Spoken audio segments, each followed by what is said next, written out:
Vários conselhos que a gente recebe aqui na internet de gurus da produtividade não são aplicáveis a pessoas normais. Por exemplo, muito se fala da matriz de Eisenhower para o planejamento da sua semana. Agora me diz, como é que você delega uma atividade para alguém se você não tem dinheiro para pagar essa pessoa? Se você é uma pessoa com bastante dinheiro, ou talvez é um empresário que tem alguns subordinados, talvez isso sirva para você, mas para mim nunca serviu. Mas mesmo não sendo rico e não podendo delegar um monte de coisa que eu queria delegar, eu ainda consigo ter uma rotina extremamente produtiva através da organização. E um dos pilares dessa organização é o meu planejamento semanal, que ajuda a alinhar os meus objetivos, os meus compromissos e as minhas prioridades. E é sobre ele que eu vou falar nesse vídeo de uma forma descomplicada, como organizar a sua semana. Antes de começar, onde e quando? Você pode fazer o seu planejamento semanal numa agenda, ou seja, de uma forma analógica, papel, caneta, anotar tudo que você precisa anotar, ou você pode fazer no Google Agenda, que é uma forma digital, é a forma que eu uso e é a forma que eu indico. Tem uma infinidade de aplicativos que você pode usar para isso também. Tem também uma infinidade de agendas, tem agendas com os dias, tem agendas sem dias, tem agendas, sei lá, tem um planner que você pode fazer.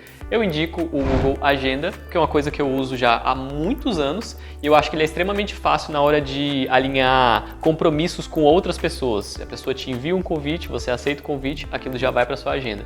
Da mesma forma, você envia um convite para a pessoa de algum compromisso, a pessoa aceita, aquilo ali já fica na agenda como compromisso e é mais fácil de gerenciar. Mas se você for adepto do papel e caneta, as dicas que eu vou falar também servem. E quando fazer isso? Eu separo um dia da semana, porque eu consigo fazer isso geralmente em menos de uma hora. 40 minutos a uma hora já está pronto e eu separo no domingo, que é o dia que eu separo para organizar minha vida. Geralmente é um dia que eu não tenho muitos compromissos, então eu tô com a cabeça mais tranquila, eu consigo visualizar assim minha semana inteira e olhar todos os compromissos que eu tenho e consigo realizar essa tarefa em menos de uma hora. Mas você pode fazer no dia que for melhor para você. Então, feitas essas considerações, vamos para a primeira fase.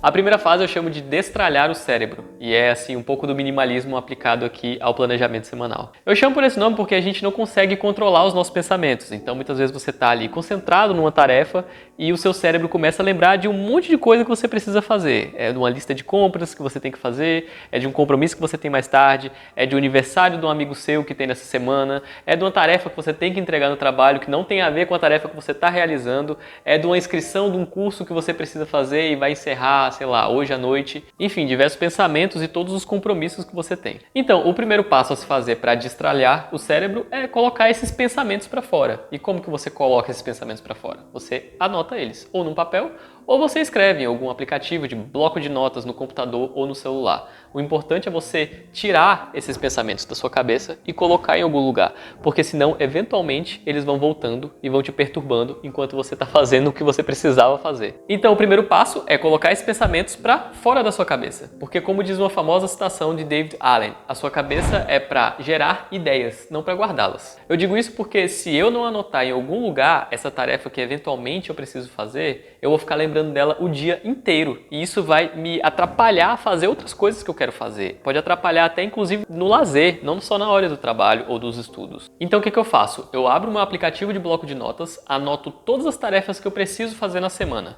Tento me lembrar de todas as tarefas e anoto elas de uma forma bem genérica. Por exemplo, fazer compras. Eu não coloco nessa primeira fase o que eu preciso comprar. Eu só anoto ali de forma genérica e tento me lembrar de tudo.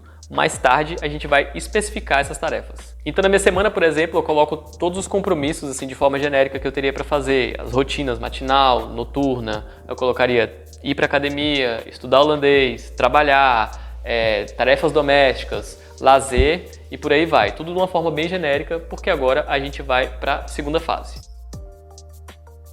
A segunda fase é separar e mensurar. Para simplificar, eu separo as minhas tarefas em duas categorias. Aquelas tarefas que precisam de motivação e as tarefas que não precisam de motivação.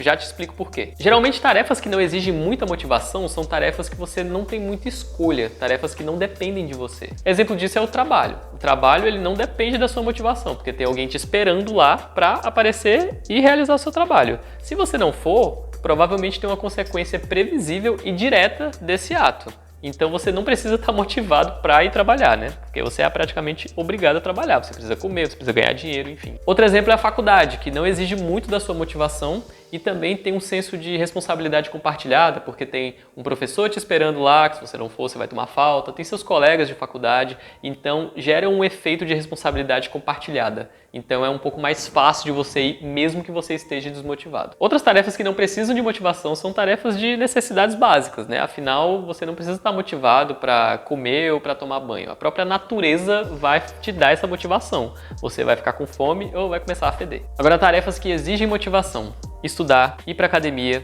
trabalhar num projeto pessoal, comer de forma saudável. Tudo isso exige um pouco mais de motivação. Mas por que eu separo essas tarefas em duas categorias? Porque as tarefas que exigem motivação, você precisa mensurar, você precisa medir, porque você não consegue melhorar aquilo que você não consegue mensurar. Por outro lado, trabalho, faculdade, atividades que são obrigatórias, você não precisa medir, porque você nem escolhe a hora que você tem que fazer. O trabalho, geralmente, você tem que estar lá de 9 às 18. A faculdade você tem, bom, na minha época era assim, eu estudava de 7 da noite até às 10h45 da noite. Então tem um horário fixo, tem um escopo fechado ali. Então você não precisa medir quanto tempo vai demorar. Você sabe que você vai ter que ficar no trabalho naquela hora e você vai ter que ficar na faculdade naquela hora. Mas atividades que você precisa de motivação, você precisa mensurar e especificar essas atividades. Isso porque se você só colocar de forma genérica, quando chegar na hora de fazer essa atividade, você vai ter um monte de motivo para não cumprir com o planejado. Por exemplo, se você coloca na sua agenda ir para academia, só isso. Ir para academia envolve separar a sua roupa, saber qual vai ser o seu treino, comer alguma coisa, dirigir ou caminhar até a academia, fazer o treino, voltar para casa, tomar banho, comer alguma coisa do pós-treino e aí sim acabou. Todas essas atividades envolvem ir para academia. Se você só colocar ir para academia e não saber quanto tempo leva essa atividade, provavelmente você vai acabar atrapalhando todo o resto do seu planejamento. E por que você também precisa especificar essas atividades? Imagina que você coloca na sua agenda de 7 a 8 da manhã estudar inglês. Aí você vai lá, acorda às 7 horas da manhã, meio grogue, abre um livro, vai ver qualquer coisa que você precisa estudar em inglês, você não sabe o que você precisa estudar, você nem sabe quanto tempo vai demorar, então isso tudo vai atrapalhar e vai desmotivar você a seguir com essa atividade, além de atrapalhar todo o resto do seu planejamento ainda. Então se você não colocar especificamente o que você precisa estudar, de nada adianta. É igual você falar que precisa fazer compras, você vai ao mercado sem uma lista de compras, compra um monte de coisa lá, só para chegar em casa e ver que você comprou coisa que já tinha em casa e as coisas que precisava você esqueceu de comprar. Então você precisa especificar as atividades. Agora, sabendo o que você precisa fazer e quanto tempo vai demorar, a gente vai para a terceira fase, que é separar em blocos.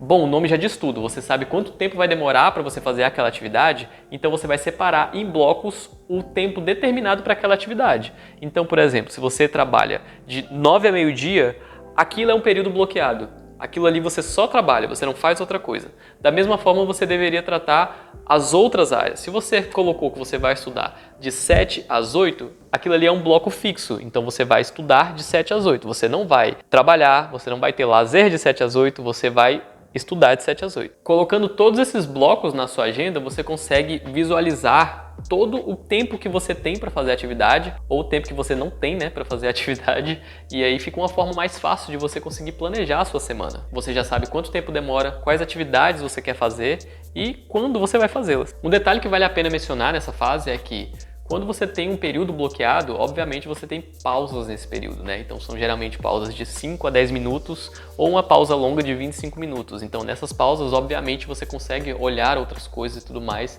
mas é para ter como uma ideia geral que são blocos fixos, que você sabe que o tempo vai ser dedicado para aquilo. Uma advertência aqui que eu queria que me dessem quando eu comecei a me organizar é que também não adianta você colocar uma coisa depois da outra, sem deixar nenhum espaço entre elas. Isso porque a gente não é nenhuma máquina, então a gente precisa de um período para se recompor e trocar entre uma atividade e outra, que geralmente leva em torno de 15 minutos. Então, o ideal é você colocar de 15 minutos a 30 minutos entre essas atividades, porque se você colocar uma depois da outra, no dia que uma dessas atividades levar um pouco mais de tempo, vai acabar atropelando a outra atividade e vai acabar atrapalhando todas as outras atividades. E você só vai ficar extremamente estressado e vai desistir de todo o seu plano, não vai conseguir fazer mais nada. E claro, eu sei que vai ter semana que esse planejamento ele vai ser um pouco mais apertado, não vai dar para você colocar os 15 minutos separando uma atividade da outra, mas isso tem que ser exceção e não a regra.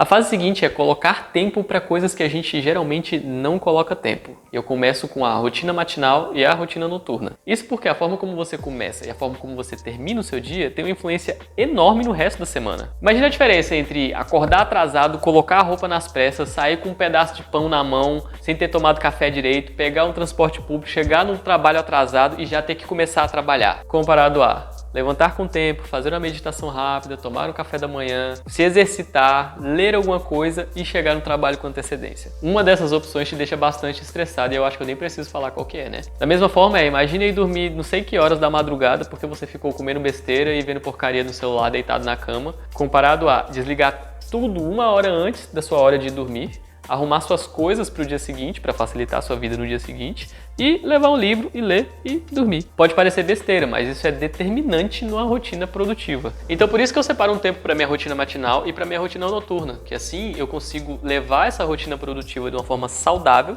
sem ter que dar 200% do meu potencial numa semana, só para na semana seguinte me sentir um fracasso porque eu não consegui fazer nada. Tempo para comer e tempo para lazer ou para descanso. No lazer, por exemplo, apesar de ser uma atividade que não exige muita motivação, eu não preciso de motivação para ter algum tipo de lazer, só que eu gosto de especificar essa atividade porque eu gosto de escolher qual tipo de lazer eu quero ter. Exemplo, se eu tenho 2 horas que eu separei para o meu lazer, num sábado de manhã, eu prefiro muito mais passar essas 2 horas fazendo alguma trilha que eu queria fazer do que scrollando rede social no celular. Ambas são atividades prazerosas para mim? São. Só que uma eu escolhi ativamente fazer e a outra o algoritmo escolheu para mim. Então sim, eu planejo o meu lazer exatamente para ter um lazer de qualidade. Mas assim, digamos que você escolheu como lazer passar essas 2 horas scrollando rede social. O fato de você ter um bloco fixo de horário para isso faz com que você procrastine muito menos. Então se você colocou, olha, eu sei que 8 da noite, de 8 às 10 da noite, eu vou ficar scrollando no celular, você não vai querer fazer isso durante o dia, porque você sabe que essa atividade uma hora vai chegar. E por último, o sono. Esse tópico é tão importante que ele merece até um vídeo só para ele. A questão é, você precisa aceitar, e eu demorei bastante tempo para aceitar isso, que você vai passar 1/3 da sua vida nesse estado de coma natural que é dormir. Então você tem que dormir de 7 a 8 horas por dia. Ponto. Eles vão falar, isso é porque você não tem filho, por isso que você consegue dormir 7, 8 horas por dia. E é verdade, eu me compadeço aí dos pais de crianças pequenas, assim, nessa fase principalmente você vai ter um sono muito prejudicado, mas a questão é que isso tem que ser uma fase, não pode ser pela sua vida inteira. Muito menos por causa de produtividade, né? Isso porque muito do que se acredita na área da produtividade é que se você dormir 5 horas ao invés de 8 horas, você ganharia 3 horas para ser mais produtivo no dia.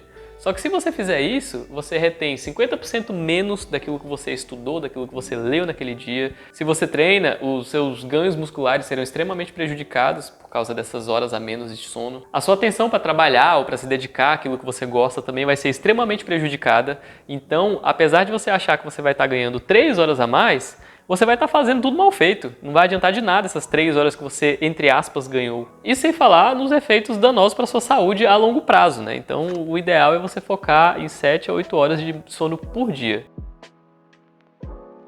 Eu espero que essas dicas tenham te ajudado, mas acho que é importante manter em mente o seguinte: imprevistos vão acontecer. Você está ali com o seu planejamento semanal todo bonitinho, organizado, tudo separado, e aí a semana começa, seu carro quebra, você fica doente, seu cachorro fica doente, seu computador pifa, uma infinidade de coisas podem acontecer e o nome disso é vida. Tem variáveis que a gente não controla e o importante é você focar no processo e no longo prazo, porque focando nisso, você vai ter a consciência de que não vai ser um dia que vai estragar todo o seu planejamento. E assim, só para deixar claro, eu já mudei a forma como eu faço o meu planejamento semanal várias vezes na minha vida, então pode ser que se eu fizer esse vídeo de novo daqui a um ano, ele vai ser um pouco diferente. Então me conta aqui nos comentários como é que você planeja a sua semana ou seu dia, vai que eu também me beneficio de alguma dica, né?